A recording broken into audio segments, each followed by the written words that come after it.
Right. Did you tell your sister I said hey? I will. I'll tell her. I'll tell her over there. She's in the bathroom. She just peeked her head out when she's talking. Okay. Here we go. All right. Oh, man. Earphones sticking all out. I'm looking crazy. You ain't even going to say nothing. All right. Welcome to another episode of Do You Mind If I Call You Bitch, where the title of this podcast is a lot harsher than this podcast actually is. We're very friendly. Of course, I always bring my good friend, Tani, Martin, Tanesha in the streets, VA, 2 up, 2 down. Bad, what they call it? Bad news. What they call it? Bad news, Virginia, Newport News. Lord have mercy. I'm not in there. I'm not. That's not where I'm at though. But that's where you from. To be misleading these folks. But that's where you from though, ain't it? Ain't that where you from? No. And of course, my name is Rudy Wilson. Here each and every week, each and every Saturday. We're here, man. You know, give Black women a voice. You know what I'm saying? To well, not to give them a voice, to allow them to use their voice, I should say. Because they had voices before they showed up here on my little podcast. But you know, this is the platform where they can get shit off their chest, and you know, let us men have it if they want to, or they can praise us. You know, whichever way they want to go with it. But we're here for their experience. We're here to hear what it is they have to say. So, of course, we always bring on a special guest, and this particular guest here is another one who we always consider special to both of us. Normally, we usually invite a guest that only one of us knows, but this time this is a friend. Usually he do that. I don't do that. I didn't know your coworker. All right, send it.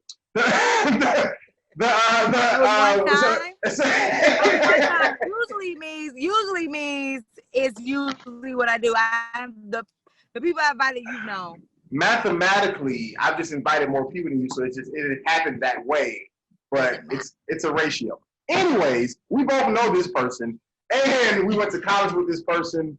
I know her more though. Okay. Yeah. Jesus. I mean, call him, Rudy. Call him. You went through all of that. Now you want to know her more.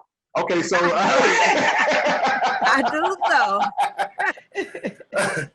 Anyways, this is the homie that Tanesha knows more, but nonetheless, Richaunda Curry, Sean, all the above. What's popping? What's popping? Brand new word, just hot. You know, I actually spell it. I spell your name in my phone like with the CH. Like I've never spelled it with an S. I don't know if that's how you spell Sean for short with yours, but I use definitely with the C. I appreciate that. Gotcha. You know, Gotcha. I always hit her up with the S. It's easier. Everybody. I feel like it's easier, and I know it's CH, and I still put an S. But it's crazy because my dad don't even know how to spell my name. The Richaunda. Spell it Rishanda. Every time he it's easier, girl. And I'm named after him. Lord. He was named after your dad. He's Richard and he still spell it wrong, so don't worry. I'm dead. Appreciate that. No, well, we appreciate you pulling up on us, man. You know what I'm saying? It's been a hot minute since we've been able to conversate, especially to this degree. So good to see you. How you holding up during the quarantine and all that stuff? Well, I mean, here in Miami, we ain't really quarantining. Like touche. Miami don't really follow the rules, and actually, they just released all of the COVID-19 restrictions. So, but we never really was about. I mean, we wear masks, but it still haven't really stopped much. Right. I still done. I think the only place worse than y'all is Atlanta. Atlanta's the only place I would say is more wide open than Miami, but Miami is pretty. Because like I said, y'all still wear masks. In Atlanta, they not wearing masks. Like nobody. Yeah. And they clubs been packed. Like they like packed. So I've seen my friends promoting stuff on social media. I'm like, that's happening right now? Is that like a throwback? There's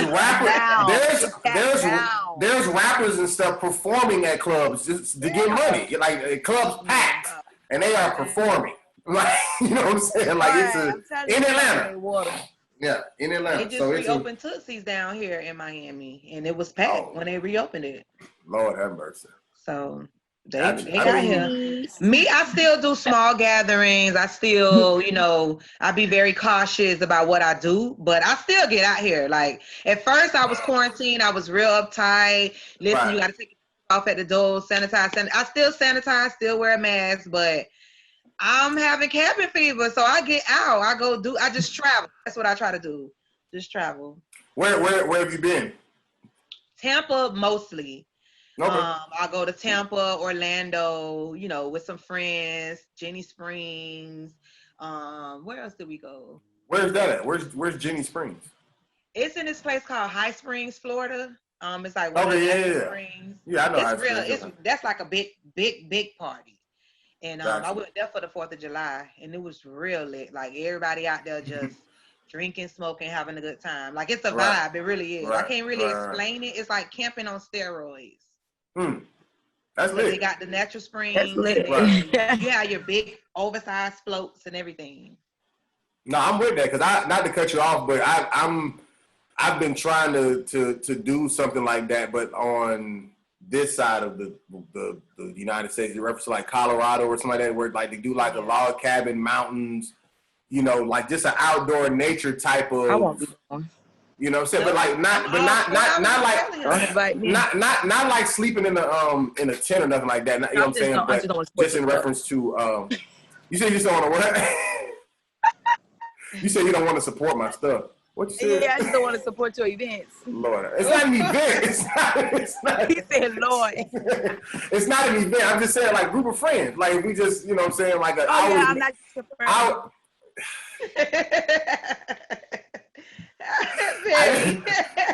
I just imagine like do that.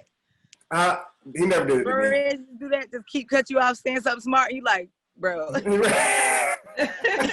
Mr. Wise. Damn, I haven't seen him in a Wise. minute. Yeah, he in North Carolina, married, working at I think he still work at a Baptist church. Okay. Up there. He's on I guess you would consider staff because he like works full time there.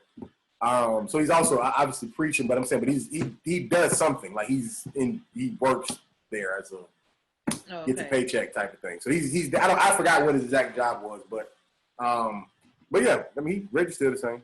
So all y'all keep in touch. Absolutely. For the most part, I mean, especially because me and Tanesha always pretty much kind of kept in touch, but because of this, we now see each other every week. Antonio, of course, Sam, of course. I talk to them two the most. And then over time, like I've still talked to Tasha, Shayna, Cortavius, Tony G, DA. I just became friends with Daniel on Facebook. He just requested me. Well, I don't know if I requested him. He requested me. Oh yeah. Antonio, he claimed I'm the bestie, right? Remember we used to call each other bestie, Tanesha?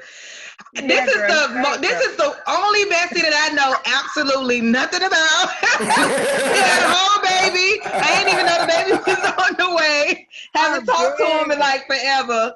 But I still be like, hey bestie on Facebook. Oh, baby. If you want to see his baby, you had to find it in the manger. You had to go look for it. I tell you. I'm like, okay. Rather swallowing clothes.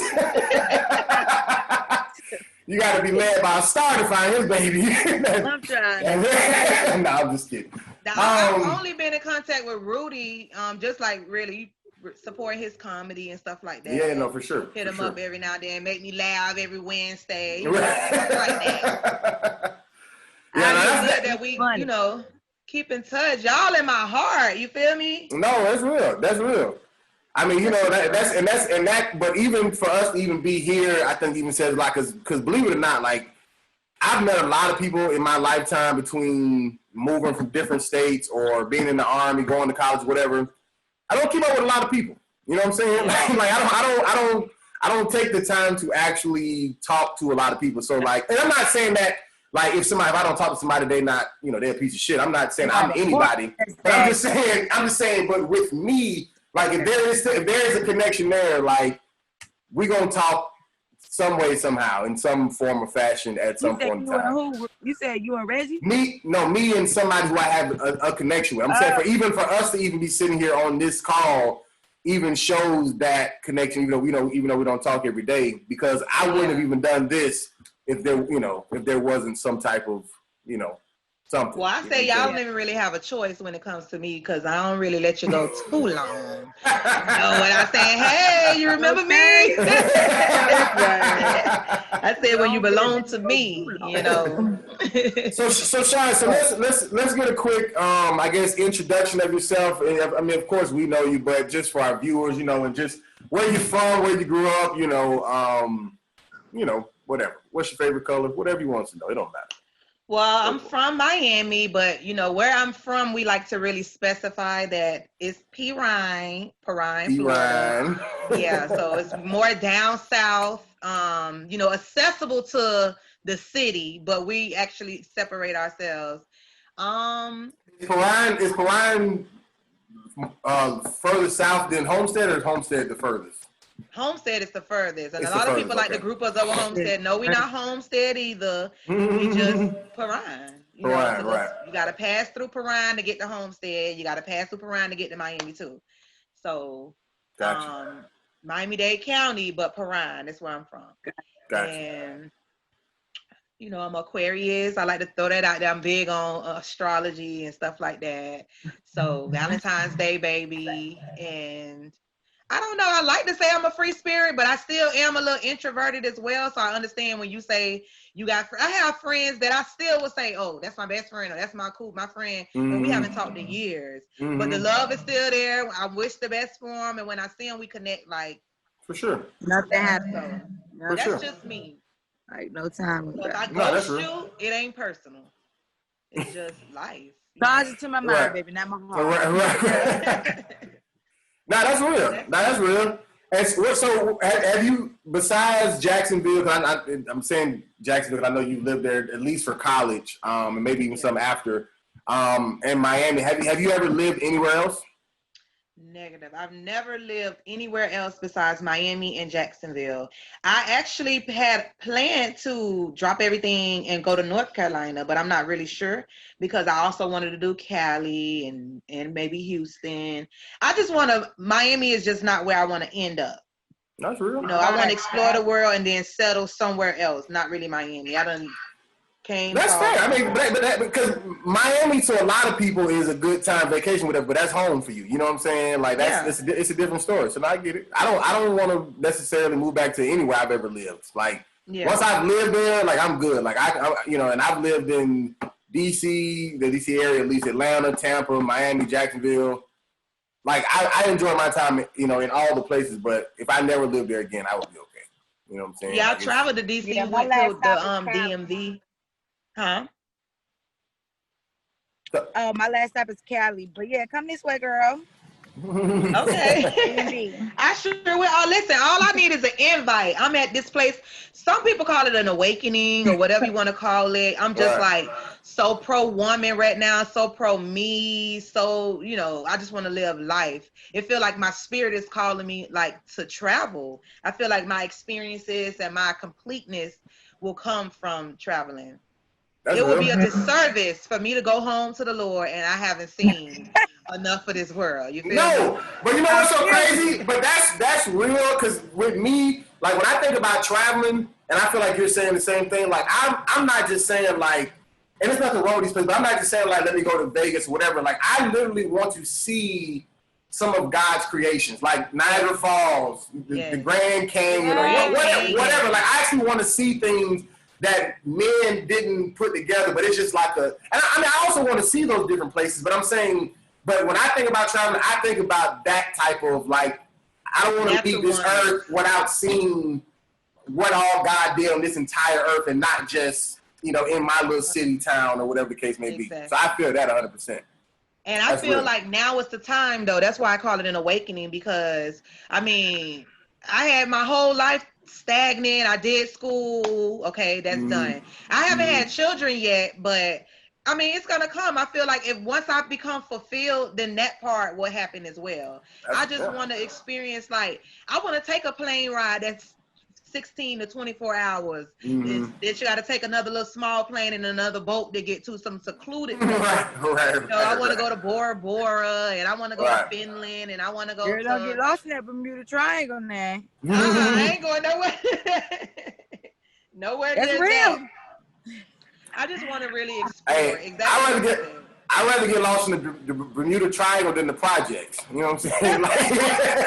I done been lost in the projects. There's some of us lost in the projects who never get found and they never experience nothing. At least on my way to Bermuda or that triangle, I seen some stuff. You know what I'm saying? Trust me, I landed in EWC. I'm trying to tell you. Like people say that when I be telling people I would take a trip to space, like if I could get on or whatever and go to the moon or whatever, I would do it. And people always be like, well, what if you die there? You die here on Earth. You know what I'm saying? Like, what are you talking about? Like if death is exotic, honey. Right, like it's not like it's not like I'm going out there to die, but if I died out of space, that's not a bad storybook ending. That's cool as shit. Right, that's not the best. I mean, you know what I'm saying? Or you could die in the projects, you know? Gotta have a memorial. We can't have his body because it's lost in space. Like, damn, that's cool. Right, that's what I think that's lit. You know what I'm saying? But maybe that's just me. Right. So with you being from Miami, I always ask this even when I lived in Miami because Miami is you will run about people and you would think they are your average African American, but then their background is black, but not African American. Yeah. It's black, but it ain't African American. So with you being from Miami, P. Ryan, all the above, do you fall in the category of, like myself, just your basic African American, or are you saucy with it? You gotta look here and there. I have never been to Africa, so I don't know why they call us African American, but I am black. And I am dead. However, I am Bahamian and in West Indian. Gotcha. So my grandmother is from the West Indies, and my grandfather is from Abaco, Bahamas. Gotcha. That's that's where my curry name, huh? That's what gets your curry name. Yeah. I actually went to because everybody think of Nassau, so I was in the Bahamas, and I'm like, okay, I want to find my roots. Right. And my grandma had told me like Cherokee, but I thought she was talking more of like Cherokee Indian because she has some Indian in her too. And come to find out, the place in Abaco Island is called Cherokee Place. And when I went to Nassau, I was asking around, and it was like, oh yeah, the Currys, they're on the big island, Abaco Island, Cherokee Place. Oh, wow. They're considered the wealthy. I wish I fell into some of their wealth, but the man pretty much explained like that's where you get your skin color from. Because back when we had our slavery, they had something similar in the Bahamas. And, the white man or the oppressor made it with, a lot of the blacks. And, the oppressor. That's how the Caribbean curry came into place, No, that's real. That's real. Because it was happening around the world. It wasn't just happening in the U.S. No, for sure. No, those slave ships from Africa came to U.S. They came to South America, the different versions. I get it. They were everywhere. I'm tracking. You have you ever been to any like a carnival or anywhere? So my family on my dad's side, they always bring it to Miami. So anytime she have a party, it could be a regular birthday party, and everybody thinks she's doing the most. Her anniversary, her wedding, she always bring the carnival to her house, the Junkanoo. So she had the Junkanoo band, like everything, the costumes and all. Yeah. So that's the most that I've experienced. And when I went to the Bahamas, they had like a little Junkanoo celebration around that time. So that's the most. I know this is a low-key random question, but with your family being from Florida, but yet has the like the West Indies and the Bahamian background, do y'all eat more like seafood, like kind of Floridians, or are y'all more I guess land or the food Caribbean type right. seafood. Seafood. And then I didn't find out I was Bahamian until later. It's crazy because no, seriously. She like, I've been eating like a regular nigga for the longest. Listen, I was just a black girl. You know? I was a black girl in Miami. And I actually thought I had to be like, listen, I thought I was Jamaican. That's a regular black girl. I was just a black girl. Like, where you from? Miami. That's it. Black Miami. So I have keloid skin, and I always took that to believe that Jamaicans were the only people with keloid skin or island people. And so my grandmother, my dad's mother, she was 91 on her deathbed. This is crazy. I was maybe like 14, I would say. I was at her on her deathbed, asking her all the questions that I wanted to ask, and I just happened to say, Grandma, we Jamaican or something? And she said, why you asking me that? And I said, because I started showing her my scars. And then my sister on my dad's side, we have the same dad, have the same scars as me. So I said, you know, don't Jamaicans be the ones having these scars?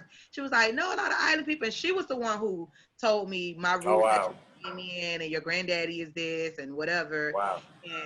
And to go and find my family. I'm like, damn. How old were you when this happened? At least like I was 13 or 14. Okay. And so, but that I didn't grow up with my dad's side of the family. Had I grown up with them, I would have known from birth. Because that's all they do. Now that I know them in my adulthood, that's all they do. And I always wondered, I love seafood, every shrimp, crab. I'm addicted. It's an obsession.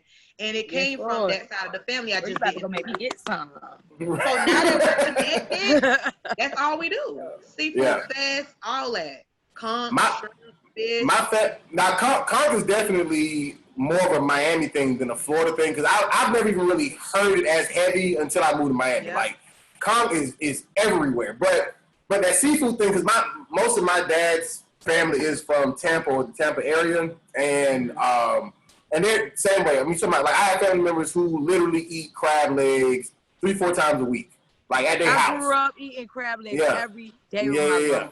Yeah, like it's And my mom, like, my mom even growing up in Atlanta, she's from Chicago, like, she wouldn't cook them as much, but we would definitely go to, like, Chinese buffets that had, like, the all-you-can-eat slow crabs or whatever. And they got here. You couldn't find them nowhere in Georgia, for real, or in Atlanta. Yeah. It was scarce. I'm like, where's seafood? They didn't even know what conch was in Jacksonville at all. I had to bring it up there to show them what it was. It was like scallop. No, not scallop. Not no crab cakes. I'm talking about a conch fritter. Yeah, that's what I'm saying. That's death because I've lived in, like I said, Jacksonville and Tampa, and I may have heard that term once or twice just because I got, like, you know, uncles who really into seafood type of whatever. So like they kind of dabble in a lot of stuff, but as a whole, I never really heard it until when I moved to Miami. That's all everybody talk about. You just see all these places with conch salad, whatever, blah, blah, blah. Like it's a whole thing. I didn't so really like believe it or not, when I recently last year I went to the Bahamas, and I had to show them, like, not that I had to show them because they should have been the conch capital, I thought. So I was in the line, and I'm like, you know, let me get 2 conch salads. You hear me? Right. So I had the conch, and the lady gave me like a piece of lime on the side, and I ate it, and I just was like, no, I asked for it. I said, because she mixed it up and it looked real good, and I'm waiting for her to, you know how we add the lime or the vinegar, whatever we do with our conch salad. So I'm waiting on it. I'm like, okay, this is what she gonna do in the end, and she didn't do it. So I said, y'all have lime? And she was like, yes, we have lime, sweetie. You want lime? I said, yes. So I squeezed some on there. And then I called, I said, who's the owner? Where's the chef? And she was like, in the back. So she went and got I swear I'm not making this up. Y'all know I'm bold like that. I called her to the side and I said, listen, I was always told that the Bahamas had the best conch. And now I feel like Miami do, because this is what y'all missing. And she was like, let me see, sweetie, let me taste it. And I made it up how Miami eat it. And she fell in love. I swear to you, I went back to this lady's shop. It's right by the dock. And now y'all can get y'all some Miami style conch salad because of me. I swear to you. I went back. Oh my God, bro. I told her, listen, you gotta add some hot sauce, all of that. So Miami got it. So Miami got Fair it. enough. Miami Fair got enough. Fair enough. You're gonna be in the history books. They were like, this American girl. I wish y'all knew my name. Yeah. Listen. Call me. So they call it Curry curry corn salad.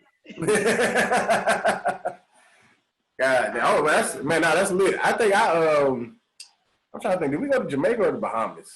I can't remember. We went to one when I went on a cruise. Every time I've ever been out of the country, I just happened to go because of something else. Like a cruise led me there and then back, and then like I said, I've been to Canada just because I went to Detroit. We rode there and back, so I ain't never really been out the country like that. So that's definitely next on the agenda for me, for sure. Did you, Sean? Did you notice any difference when you between? Well, let me backtrack for a second. When you were in Jacksonville, did you ever live there outside of your college years, or did you? It was only from the time you was in college and out. It was briefly. I lived there I thought I was gonna like relocate there, and then I went through like a little heartbreak. Mm-hmm. And then so I was like, nah, I'm good. I'm out of there. So I only stayed the summer after graduation. Sorry, that's funny. And I just was like, I'm good. Let me go back home. Gotcha. I can't be way uphill heartbroken.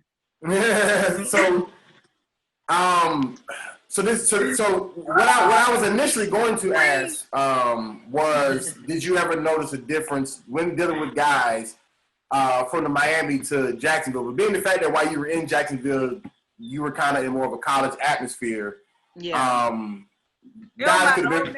Went to school, child. What I'm saying is, but guys could have been from anywhere. Like, cause EWC had guys from DC, they had guys, whatever. You know what I'm saying? So I don't think it's a fair assessment just to put pin on Jacksonville. But I guess I will say, what has just been your overall experience mixed with, Miami mixed with wherever anybody may have been from that you may have dealt with just in life? Like, what's been your overall experience just with men? And I guess before you answer that, do you only date black men, or have you ever dated outside your race? I've definitely dated outside. Okay. I had a white guy that I dated, and I had where was this? I had a white guy, a Spanish guy, and an Italian. This is in Miami? Yes. Miami? Well, the Italian guy was when I was in Jacksonville, but it was brief. But I had experiences that I can like kind of compare. Oh yeah, please do. Yeah. So let's start with the Italian guy. So how was that short experience with the? With the Italian, he was a little more aggressive than I thought he would be. I kind of put him in like the white guy category, but I realized that he's not a white guy; he's Italian, and they know what they want. And he met me at a time where I was kind of like trying to, simmer down a little bit. He was real like over sexualized, like he wanted to do it, and I didn't want to at the time, so I had to let him go. But it was real brief. He was a sweetheart. He know how to he used to love to cook for me. Like pasta. I guess when you really Italian, like ain't no box pasta. He want to make fresh pasta and all of that. So I enjoyed that.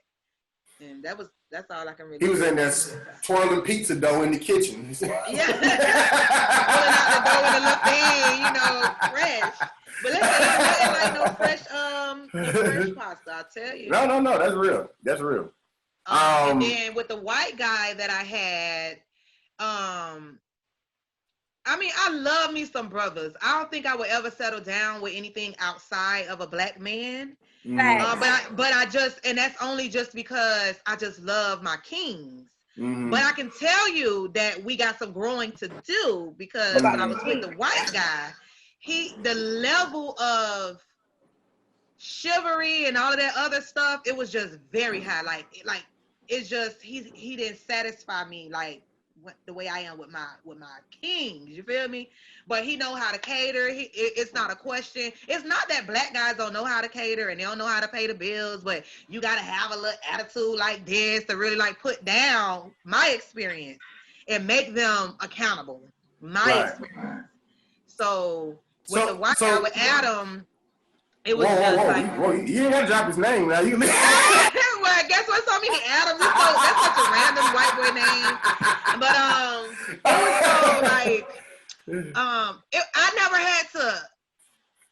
All I had to do was say it was a problem. Like, oh damn, okay, you need me to take care of that? You need me to give you the car? You want to drop me off to work? You want to do this? I'm like, damn, like he just making life so easy for me. You feel me? Like with my brothers, I have to say, I'm gonna need to get the car to go do this. And then you got some that still take care. Like my last boyfriend, he took care, but I still had to take authority and say like, oh, I need you to do this. Or this got to be done. And then he like, okay, baby, here you go. Well, the white man, it seemed like he showed more initiative. And I kind of want my brothers to do that. But so couple questions. First one is how long, like with the white dude, you were in a like relationship. Was it just like casual? So you was in a relationship. How long was y'all in a relationship? It was like a year and some change. Okay. My second question is, when you said that he was A1 on the chivalry, but you say he can't satisfy or please, one of those two words you use, like the brothers. What are we talking about in reference to that? I'm talking about sexually, like that pressure. Okay. I want to know, listen, I thought you meant, but I didn't want to assume. So that's why I just figured. I ain't saying white boys don't got that pressure, but I'm just saying. Right. No, hey. That white boy did. Right. I'm not, and that, cause see, that's what made me, when you said his name, that's what made me say, hey, don't say his name. Cause I connected it back to when you said, he wasn't satisfied. So, this is my final question. And Tanesha, you could actually answer this as well. If either of you have an answer. Do you think that what you're saying, Sean, in reference to from your experience, the white man taking the initiative as opposed to a black man will almost do it once asked, if you will, do you think that is from a upbringing thing, or do you think that is like in upbringing in the sense of, because there's a lot of black households that don't have a father figure, or do you think it's more or less just, that's just how niggas is? It's a combination, because you got some niggas out there that's just how that nigga is. Right. But in our culture, it's more female dominated. Like even when the dad's in the house, mama really calling the shots. Daddy just a reinforcer.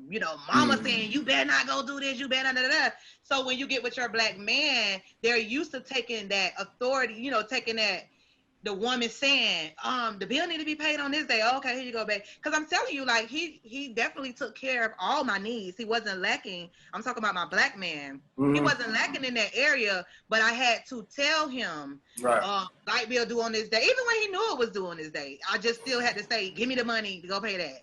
Go, give me the money to go to the grocery store. Go, whatever.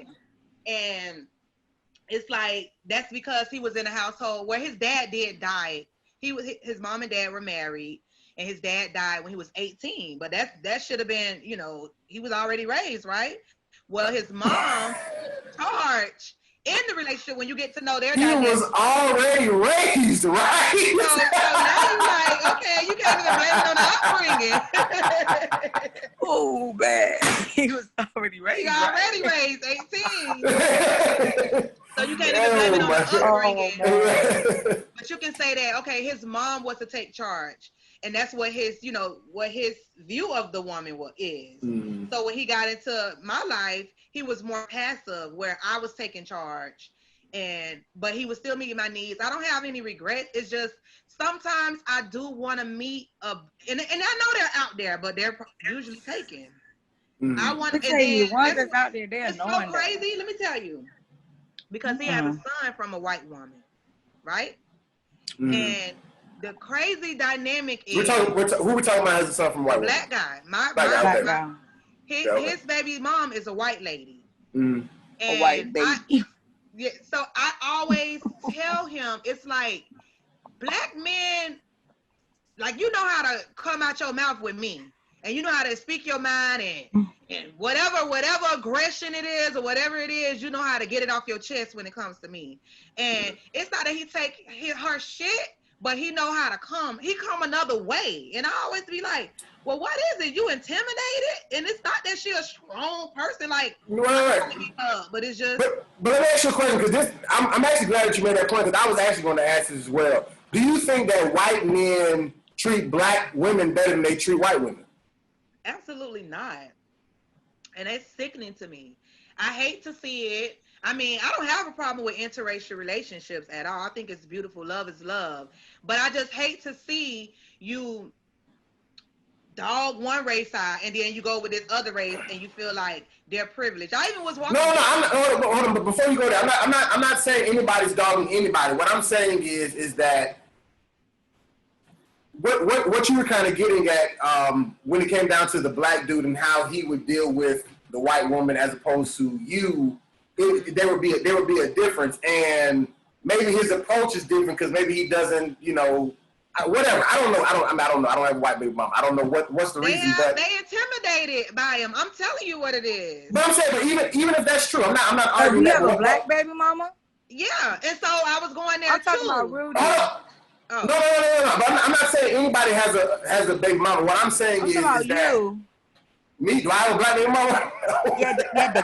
No, yeah. I don't have any baby mama. Okay. Don't say you got a white one. Just say you don't have none, because then you have. No, I was saying I don't.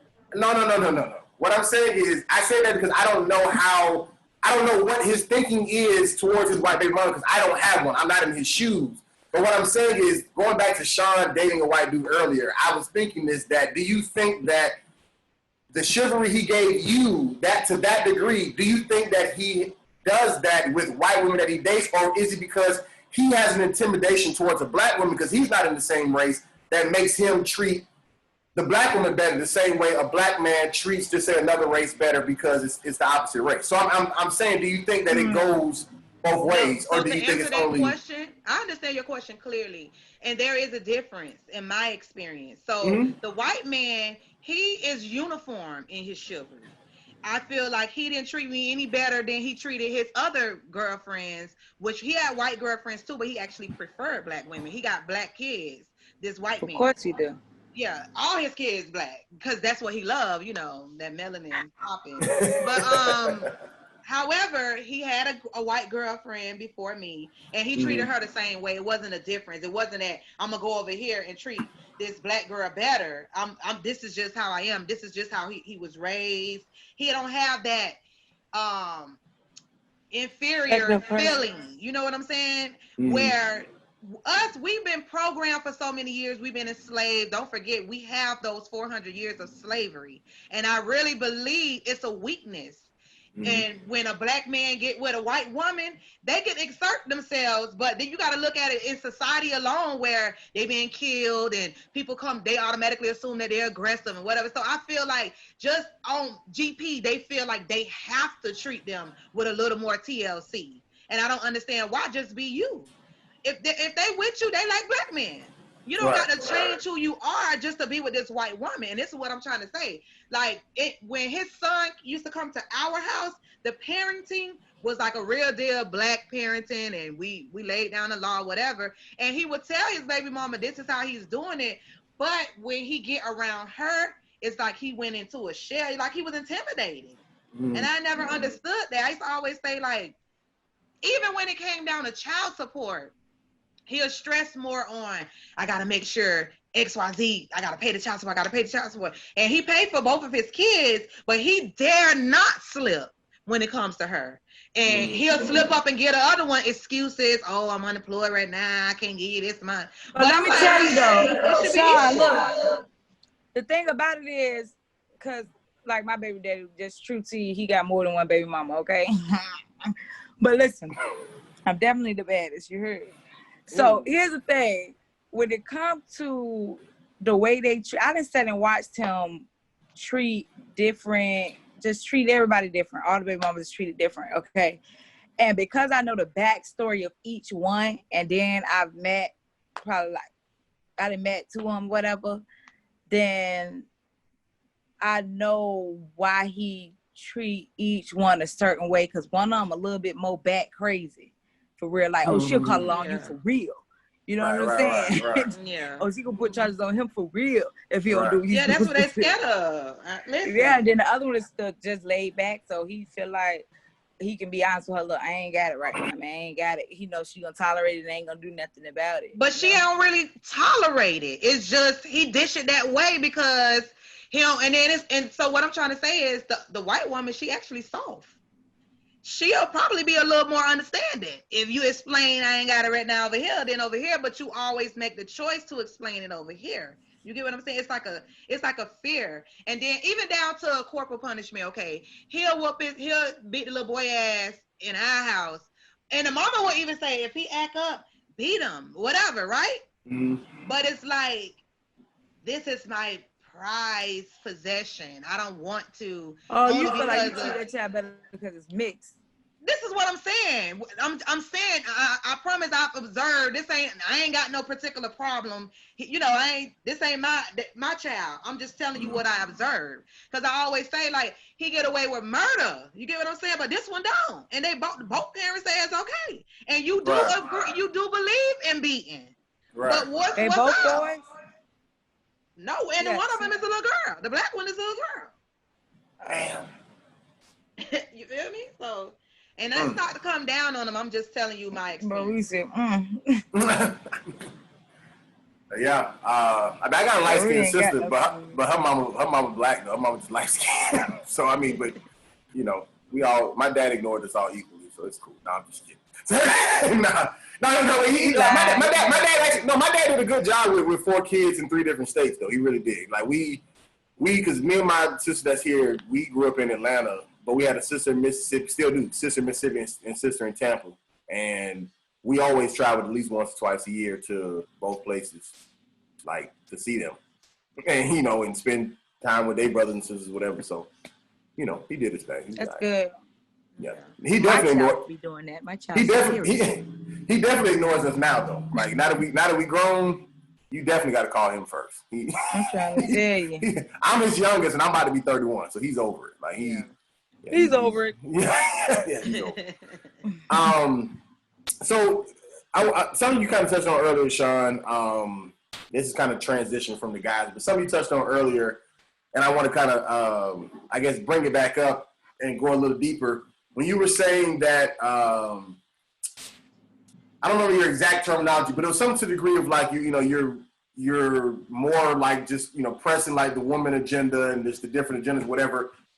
How has and if it or has it, and if so, how has your agenda shifted since 2020's Black Lives Matter campaign? And the reason why I call it that is because I'm just grouping that together with, of course, what has happened in 2020 has happened to some degree for years to come, but specifically what has happened this year with the Breonna Taylors, the George Floyds, and so on and so forth, how has this whole, new movement and insight that has impacted the world, how has it impacted you personally? It actually has not impacted me personally because that's my reality. I've always lived that reality here. Black lives have always mattered, and I've always had to fight to prove that Black lives matter. Even down here in Miami, people think, oh, okay, well, it's a whole lot of minorities, but you still deal with just a whole nother level of racism down here in Miami. But now you have the Hispanics that really feel as though Black is the bottom of the barrel. And I'm saying this with the facts. I'm not just, you could talk to anybody else that live in Miami and they'll tell you that they put us at the bottom of the pecking order. And I deal with it. I have to work 3 times as hard. And right now in my job, I have to prove myself. I'm always coming under attack. They're questioning my judgment on everything. And you'll think that, we all minorities, but they feel like they're a cut above us because they're really closer to white people. And it's blatant. It's not even like, look at the Trayvon Martin and George Zimmerman. Like, you would think, oh, a white man killed him. No, this was a Hispanic man that did it, but he felt some way that he was better than Trayvon because Trayvon was Black.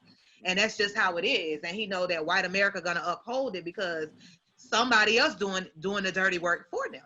And so to answer your question, it doesn't affect me only because it's the norm. Like, I got stopped. I remember getting stopped from not having my lights on, just coming back from getting pizza. And I sent my brother to the house, like, bro, get out. Walk to the house. You feel me? They stopping me. I'm the one who got my lights on, but they still got their guns raised, and they want to ask my brother, what is he doing? He just went, I live right there, sir. He didn't violate no laws. He's going home. I didn't want him to have any interaction with the police because of the way that they are with the black man. Blacks in general, but especially the black male. So my self-awareness didn't really come out of the whole, Sandra Bland, because it was even back then, Sandra Bland and all of those, black lives that got killed. It just came out of me loving people more than I love myself for so many years. So now, it's in my 30s, it's time for me to pour that love into me until my cup runs over, because it ain't running over right now. So I don't have it to give anybody else right now until my cup runs over. Right now, I got to give it to me. And that's everything down to my yoni. I'm dead. I died. I did. Oh, I did. I did die. But I came back. It was so quick. So just going back to your workplace. Is the troubles or the discrimination or any discretion that you're dealing with, is that simply, I would say simply, is it individually a skin color thing, or does the woman add to the discrimination or whatever it is that you're dealing with? Like, is it simply because you're black, or does that add to it? It's a combination. Colorism is definitely that goes on there, because when you look at the black people that they hire, and this government, but the agency that I'm working in, when you look at the black people, so with the whole they want to have a certain percent of minorities. So I'm the only black girl in my department, in the building. You hear me? In the agency. Wow. But I also happen to be a fair-skinned black girl. Right. So I've seen a dark-skinned black girl come for interviews and don't even stand a chance. You can see them coming and you already know they're not gonna hire them. It's just crazy. They're not gonna hire them. You feel me? And so everybody that's taken my place, like when I look back, when I first came in, I was replacing a light-skinned black girl. And she was replacing another light-skinned black girl, and she replaced another light-skinned. Our chair revolves. They'll put a black person in there, and they won't say it to your face that it's a color thing. But I'm telling you, when you look around, yeah, they do that just to say, oh, we got a black person in the building. So the reason why they don't like me is because they didn't know they was getting this hood black girl when they hired me. You get what I'm saying? I'm just as hood as the dark-skinned black girl. So had they known that, they wouldn't have hired me. I'm hooder. I said, you see my plaques? Right. You see how long they are? They go all the way to my butt.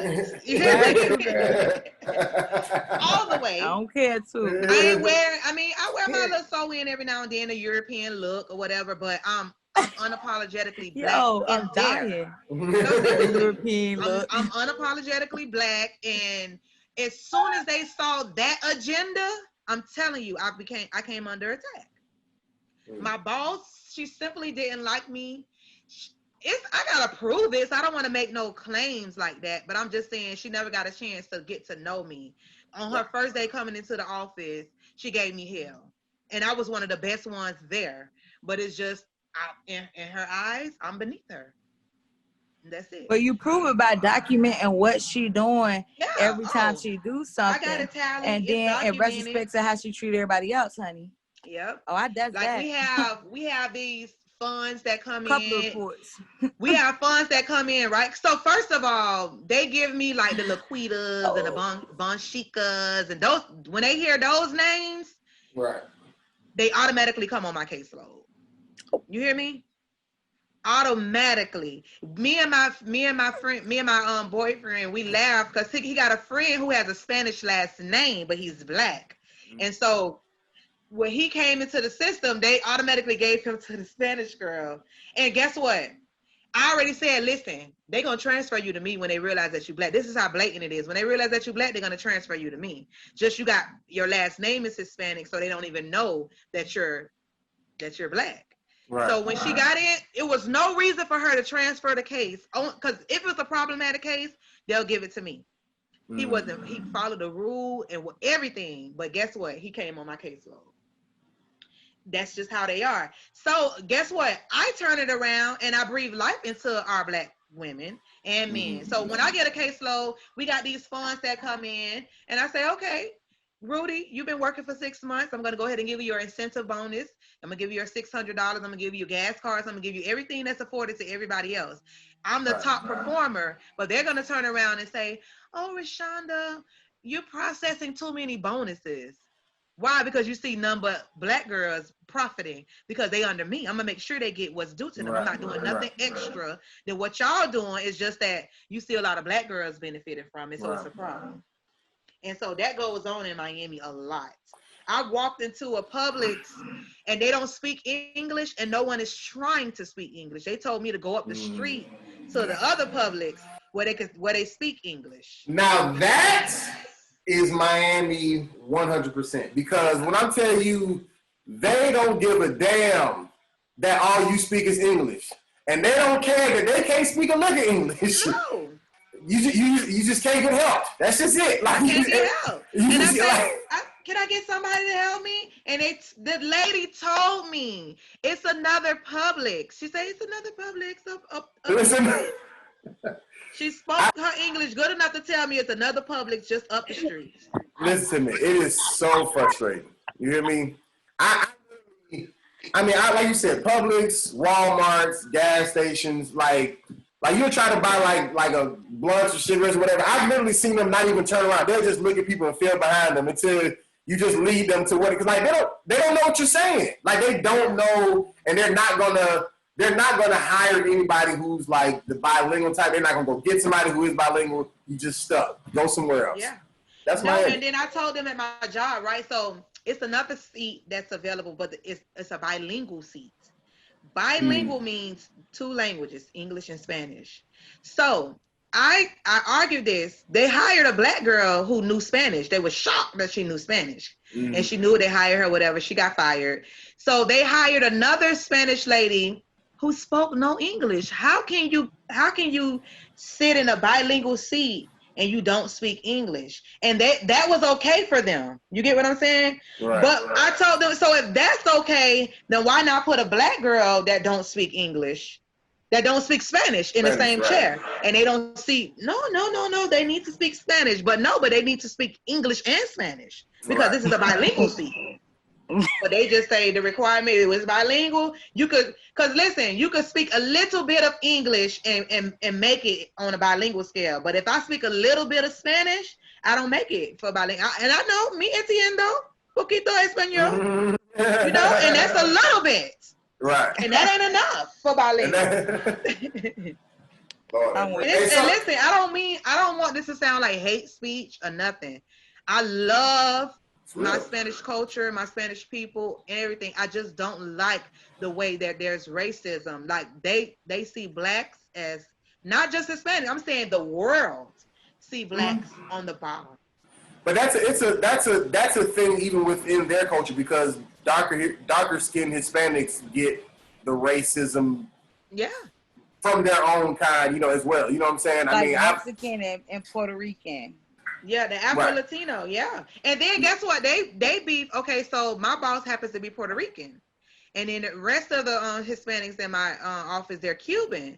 And they have their own little wars. Like, they think the Puerto Rican is beneath them, I guess, because Puerto Rican is close to Black. No.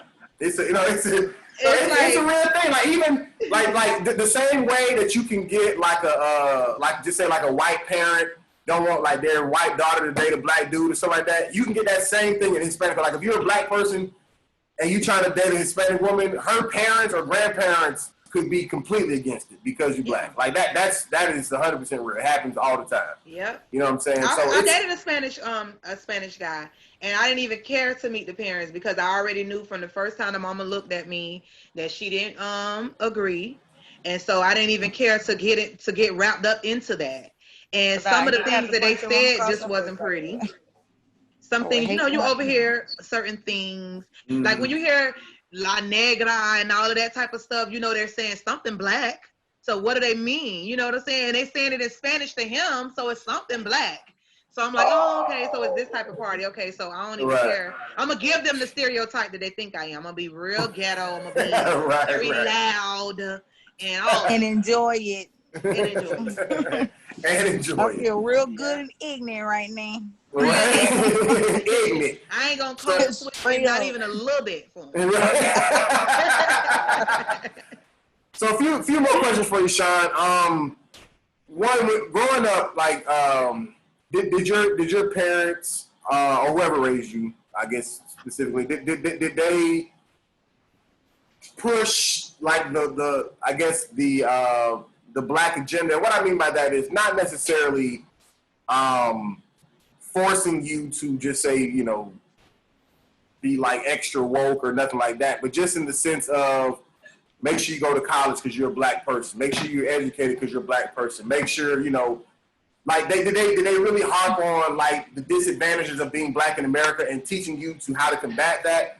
Or okay, so how did it work for you in the sense? No, and then so me, the type of parent that I'm gonna be, I definitely will push the black agenda. Not saying you got to date in your race. When I say push the black agenda, I do it now even with my nephew that I'm raising. I tell him, you can't be doing the same thing that everybody else do. Right. You got to make sure you keep your record clean. You know what I'm saying? Right. Because that matters for you. Right. This boy right here can do the same crime and he's not going to even get the same time as you. Right. So not to separate y'all, but you guys already are separate. So right. I push education and do not get in the criminal justice system.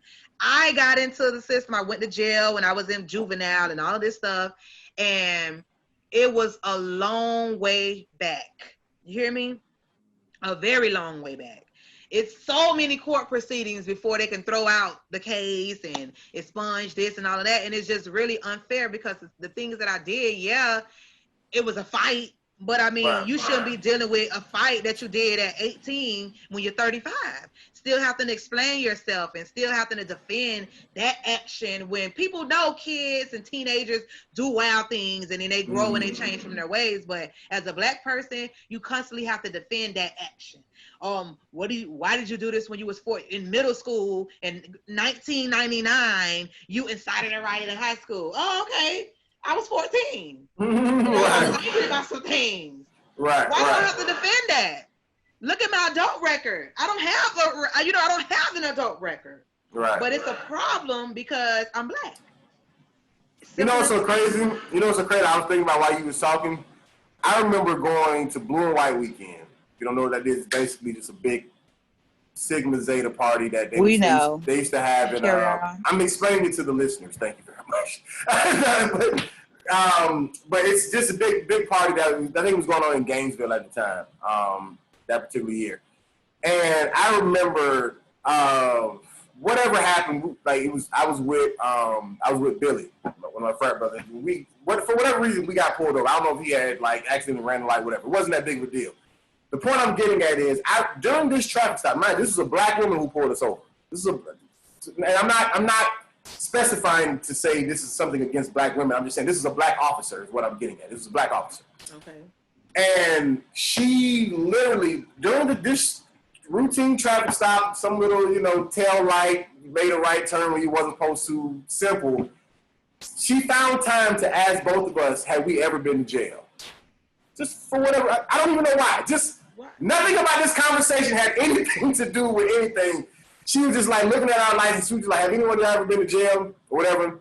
And when I told her no, her response was, really? Now, mind you, this is I'm 19. I got long dreadlocks. You know what I'm saying? Whatever. Like she was like, really? She was like, really? I was like, nah, I never been to jail. She was like, she looked, and I'm in the passenger side. She looked deeper in the window. So you've never been to jail? And I was like, no. No, like I'm like, I told her, I said, you got my license, just go look me up. You know what I'm saying? Like, what are you, but with what you're saying, like I said, it doesn't have to do it against a black woman or even just black people in general, but when you're in that position, whether it's that certain Latino or a white person or even an officer, when you kind of take the side of those groups, you know what I'm saying? Like they just buy into the stereotype because everybody who is in some form or way to look at a black person negative, they try to use that to their advantage. That's where you get the different Coons and the Terry Crews or whatever. Like people try to jump to that other side and use that same, negativity when, once again, it's not like she pulled us over because she smelled weed. It's not like we were swerving. She didn't see us just shoot guns out the window. Nothing. Literally just some simple little whatever. And she was shocked that I had never been to jail because I was young black, with dreads. And granted, there is some young black dude with dreads who has been to jail. You know what I'm saying? But at what point do we get all on? Right. What she was shocked at was that the system ain't get you. Because the system is designed to put your black behind in jail. So I'm shocked that you done made it through. Because we got this system out here that ain't too many of them that look like you that ain't up in the system. So you made it out. But I'm saying, she knew we were college students though. That's what's even crazy. She was shocked that they didn't get you before college.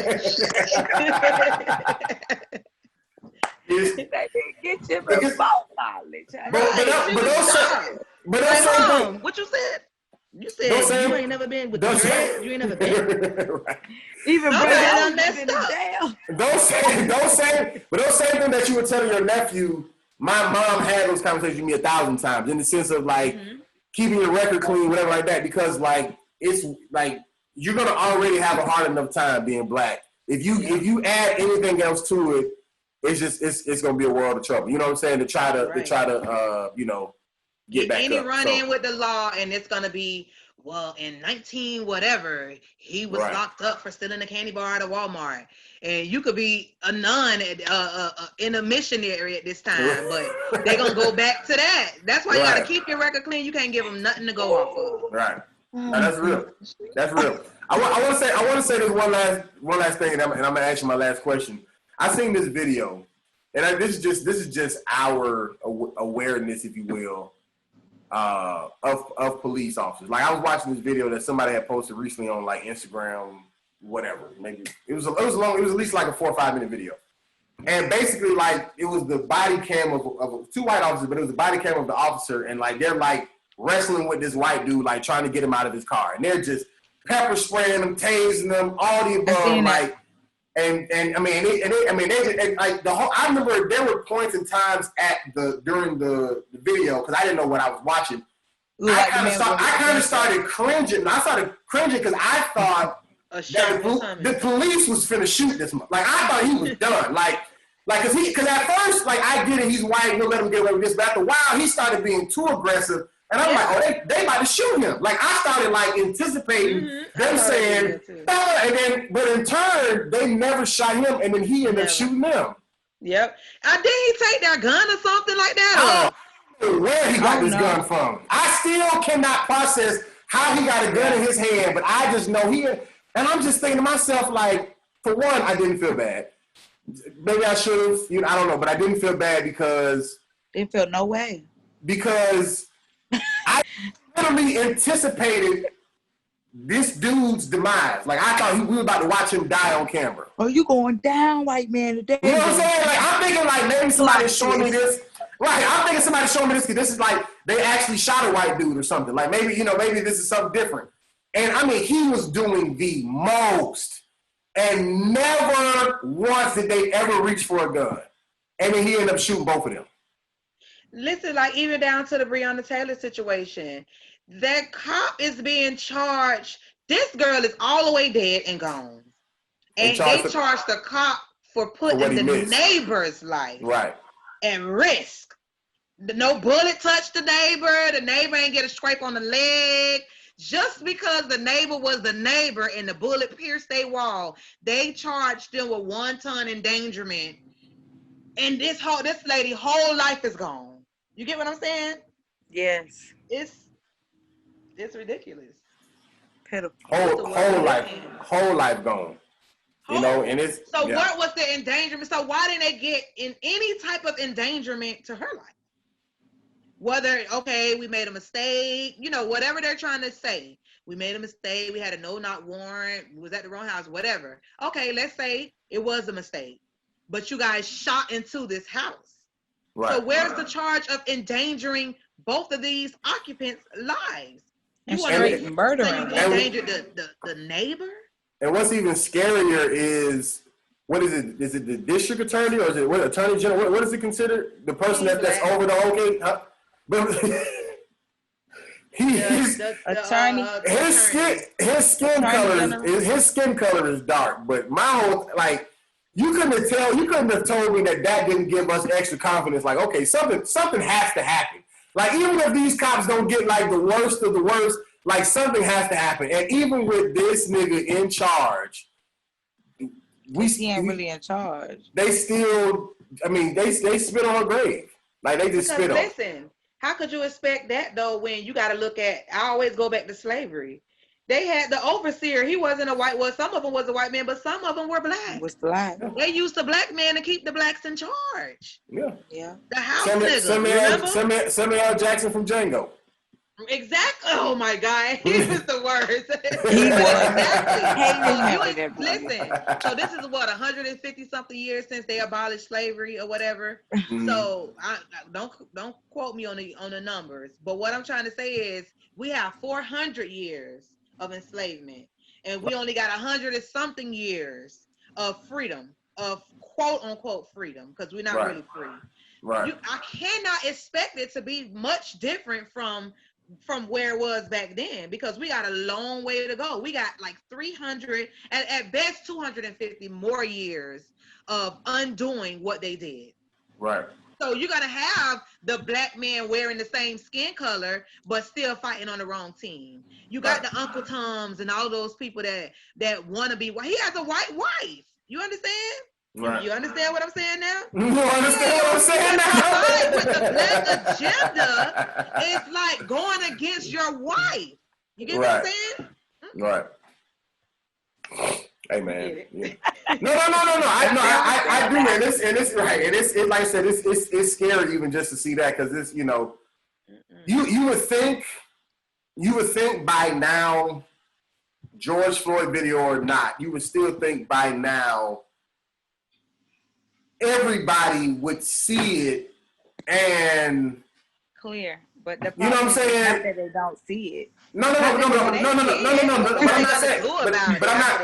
But that's what I'm not. I'm not saying just about seeing it. But I'm saying they would see it and then like allow what's now become even more obvious to then just say, okay, we can't hide this anymore. We can't try to. So it's like, so the more obvious it's becoming, now they're just being even more blatant with it, is what I'm saying. Like, it's not even. I don't think they like it's a. No, but I'm saying, but it's when something is legal, like slavery, then it's not hidden. But when it first becomes not legal, then okay, we'll try to do it with the civil rights since we can't technically beat them. So that's what I'm saying, hidden. So, but then once civil rights then became a thing, it's always a layer to try to.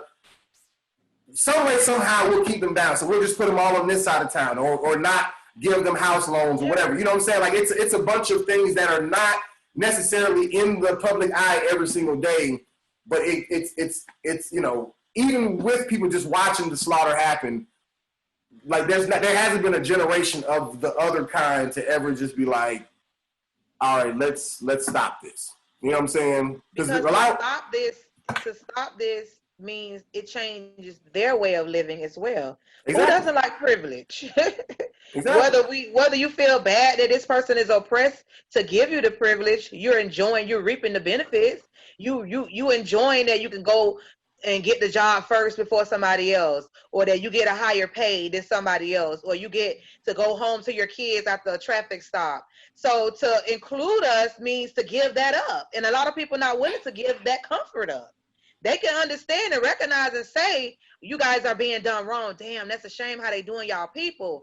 But to include you, it means, damn, I ain't going to be afforded that privilege, because now we all really are equal. It's going to be harder for me to put food on the table for my child. It's going to be harder for me to, get quality education for my children. So I'm going to turn a blind eye to it. I'm going to act like I don't know. I know, and I'm going to talk to you and say, damn, that's fucked up. But I ain't really gonna affect the change on y'all people because that's gonna affect me. That's why you see a lot of people that notice it, but nothing is really being done about it. Because who really? Yeah. I mean, that even goes for gender, even just with the a male and female thing, no matter what race. You know what I'm saying? I mean, men are not necessarily going out of their way to, because whether it's in Hollywood or whatever, you just always hear about just discrimination with pay or whatever. You know what I'm saying? So I think it's even bigger problem than just like if I help you, then I will no longer. I just think I think that only happens for the first, just say, group of people who kind of speak up. Like they'll kind of take the Martin Luther King hit for it, if you will, in the sense of having to die for it. But I think if that was a whole wave, I think it could change as a whole. But it's always just a couple individuals who want to stand up and be a part of it, and that's never going to be enough to combat an entire system. You know what I'm saying? Like it's a system already in place, and I don't think it's enough people who want to do something about seeing the change happen, Right. whether it's still a race or gender or whatever. Just a village. It's going to take a couple of villages. And I don't know when it's going to happen. I know eventually my prayer is that we all come united and we stand, because like they say, all lives matter, but it's the Black lives that are being burnt down right now. So let's stand behind that cause and let everybody feel equal first. Right. If you see the police about to shoot you and you need to shoot them. Kill them dead where they stand. Okay? Yeah. Okay. That's what I'm teaching my son. Don't you let them kill you, baby, okay? You kill them and you live to talk about it another day. Thank you. Appreciate you. So, Sean, final, that's my word from the wide. Final question of the day, which is also the title of our podcast. Do you mind if I call you bitch? How do you feel about the word bitch? In reference to you and your personal usage with you and your friends. Can a man say it? Can a gay man say it? Whatever. The floor is yours. Bitch.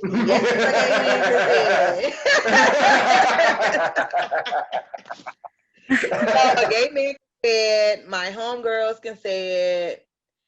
I just don't like if you say it in a demeaning way. Like, bitch, then it's a problem. And that's anybody. I'm gonna knock you out. You cook my food like that. Right. It's a problem. I read this book somewhere, and I don't want to quote the wrong book, but she said a bitch is a babe in total control of herself. And I embody that. I love that. So I am a bitch. I'm a bad bitch. I'm a, Miss Valedictorian bad bitch, So I own it. But I still I don't like it being said out of context. Just like nigga. I mean, nigga, please. That's okay. Right. But nigger, that's not okay. The same thing, like, bitch and bitch. Even my homegirls, like, if it's a girl that I don't like and she calling me a bitch, it's fighting words. It's just, it's the way that you carry the word. Carry the word. Get it, bitch. Okay, I'm gonna get it, but not when you're trying to sound like you're trying to tear my head off, then I ain't getting it. So is that for male for male and female, or just female? That's male and female. Listen, I've had some male friends who have called me bitch, and I was shocked, but I still laugh because they trying to say it like how the homegirls, like, bitch, what you doing? I'd be like, don't play, and I laugh because I'm not used to the man saying. Like, hold on. So it's still weird, like, but it's still like, it's a pause. I'm not really comfortable with the man calling us a bitch. It's not. Because Rudy be trying to do it all the time.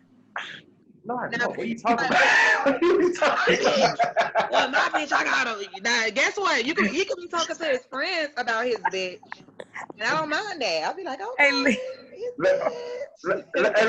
me ask you this, Sean, just because I'm really asking this from an audience perspective, because I had a comedian on, and I got her perspective, but I know how comics think. So let's say if you were at a comedy club and like you were engaging like the performer was engaging with you, and like he used the word bitch like in reference to you, like in y'all's engagement. Like, would you take that as offense, or would you just laugh at it in the name of comedy?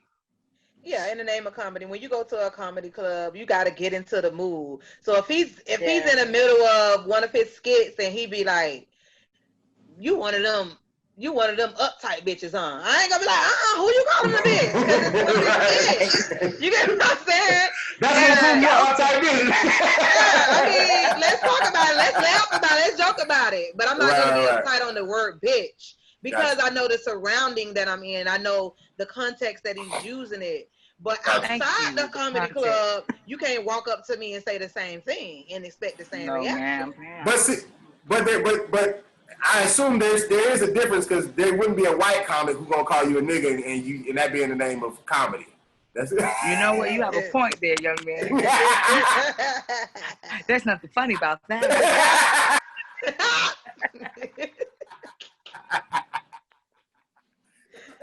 Jokes on those are straight killing words coming out off the stage. Period. Don't you do it? I don't know. Ain't nobody gonna laugh. It depends on the delivery of the experience of. It just depends on, I don't know, because if I got a white guy that hangs around like nothing but black people, I don't think he could say nigger. That wouldn't be, right. But, like if everybody's like, it's in a setting and they joking and he be like, it's not funny. Damn, I can't really come up with an example. Let me tell you white boys call each other nigga, like nigga. And I be like, this shit crazy. Look, as long as they're doing it around each other. The whole time, I've been in a setting, like I've been out and about, especially in Miami. I'm out and about, and I see a group of non-blacks, and they talking shit to each other, and they like, nigga, like shit, like they'll say it, like nigga, and it's not nigga. Yeah, and it's nothing. That's. I would have slapped him, but this is what I'm saying. This is the only place where a white person saying nigga or nigger is acceptable for me, and that is if it is in a movie role like that, their character it was written for that, because I do that all the time. Like I go to table reads or whatever. If it's in the role, you know what I'm saying. You can't help that. That's whatever. But once you say cut, your character says nigga. You don't. You know what I'm saying? Right. You know what I'm saying? So, but outside of that, I'm not even.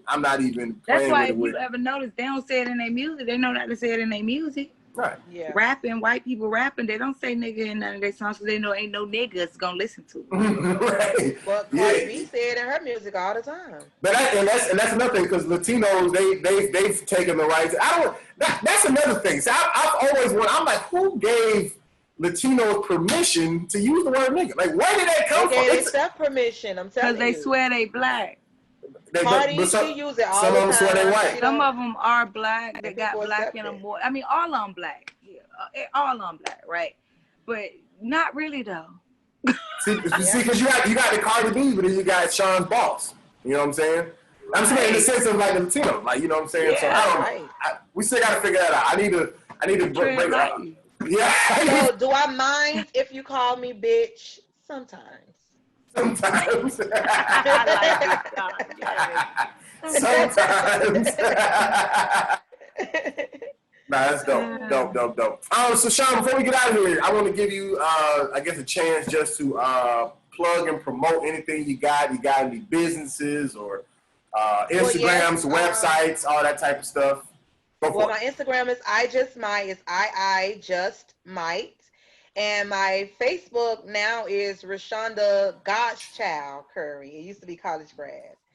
And I am a photographer, Latour Productions. That's who I do my photography and videography under. How do you spell Latour? Lator. Gotcha. It came from my middle name. So it's Latour Productions. And you can see some of my photography. We got to look way down up under all the food that I posted lately. And you'll see some of my photography. But I'm still out here, still making a difference. Still making a difference. What's your next travel destination? Well, I'm going to go to Niagara Falls first, and then I'm going to go. I have a friend who's from Cake, either Turks or okay. Well, I'm going to Turks and Caicos, and she said her mom's side of the family is from there, so we're gonna do that. And then I got another group of friends. We're trying to make this trip to Egypt because I want to see the pyramids. For sure. Definitely. And I want somebody else to come back to go to Tanzania, Africa, because I want to see the safaris. I want to go get up close with the animals, and I just want to do a lot. Take pictures if they let you. Yeah. Oh yeah, should definitely be able to. And if y'all want to listen, y'all want to sponsor me and send me out of the country or whatever, you can go ahead and send it to my Cash App, $Richaunda Curry, and tell me where you want me to go, and I will go and I will blog it for you and let you know those experiences. Okay. Hey y'all, listen. I thought she was talking to me and not the audience. So I'm like, sponsor you. I can't even sponsor myself. I'm about to throw my cash up like that. I'm like, I need to sponsor my whole trip. I can't sponsor me too. Right. Yeah, because I want to see the world. No, that's real. Get out the hood. That's real. That's dope, though. I ain't mad at it. If you gonna be in the hood, y'all are my friends. If you guys want to go anywhere, I'm down. Anywhere. Spin the globe, let's plan it, and we can go. I just told you I can't. No. Hopefully we make some shake sooner than later, for sure. That would be a great experience. It would be fun. All right, well, Tanesha, you got anything coming up? I know you got your music page and stuff. Tony.ent. I just want everybody to know my son is lit. Okay, he's cute. He's lit, and he's the joy of my life. I mean, after the Lord. But you get it. Gotcha. And for me, RudyComedy.com. I don't have a lit son. I don't have a white or black baby mama, as we established earlier. So you can find all my stuff there. Sean, we appreciate you, man. We appreciate you pulling up.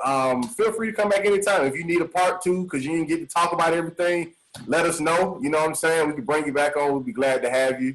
If you got any friends you want to, send our way, who you feel like this would be good for, just, let us know. I told you my friend. Yeah, because I'll never find nobody. I wanted her to join in, but you didn't respond back to me on how she could join the podcast. So I'll speak with her. You sent that to me? Yes, I said I have a friend who wants to see the podcast. Oh, you sent it today. Oh, okay, yeah. Yeah, no, I was washing my hair and stuff. I thought I was doing my protective duty. But I'll still talk to her because she's pretty interesting. I absolutely love her. I'll talk to her.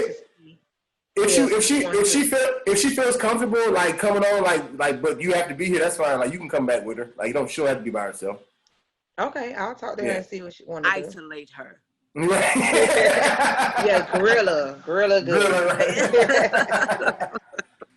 Well, appreciate everybody. Y'all. Love you too. Thank y'all for watching. This is Do You Mind If I Call You Bitch every single Saturday. YouTube. Peace. We out. Peace.